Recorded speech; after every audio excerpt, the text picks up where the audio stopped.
day in my life as a busy young hairstylist. So on this video, i-share ko sa inyo kung gaano kami ka-late sa mga bookings namin. Joke na kung gaano kami nag-handle ng double booking sa isang araw. At syempre yan, assessment muna tayo para di naman magtaka si client sa magiging resulta ng gawa mo.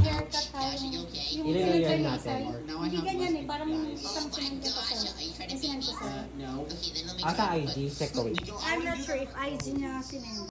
Kasama ko nga rin po pala dyan ang napakaganda kong assistant na hairstylist din na si Ningning. At yan malaking tulong talaga kapag may kasama tayong assistant or tumutulong sa atin lalo na't gatong home service na sabay-sabay yung mga nagpapagawa.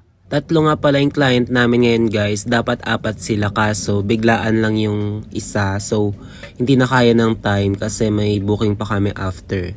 And sa mga nagtatanong pala guys, bakit daw nag-home service pa kami may salon naman na kami. Wala kayong pake.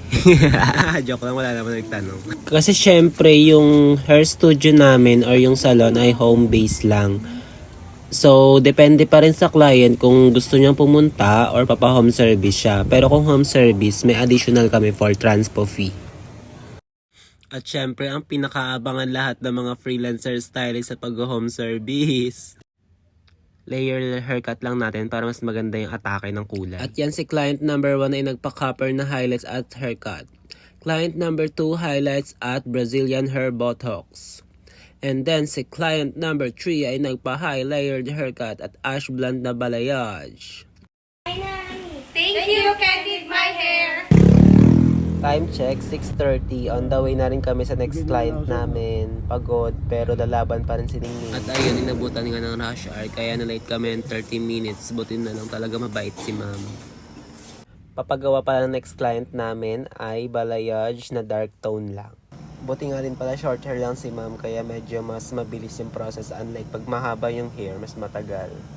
And this is the before result. Virgin hair yan guys, di niya naman kinulay ng black or dark brown. And this is the after result. Requested din pala ni ma'am na ayaw yun ng super loud na tone.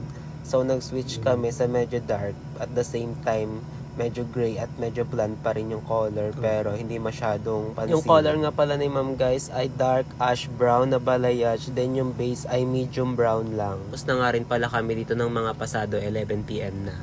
And ayun, mission accomplished. Thank you for watching.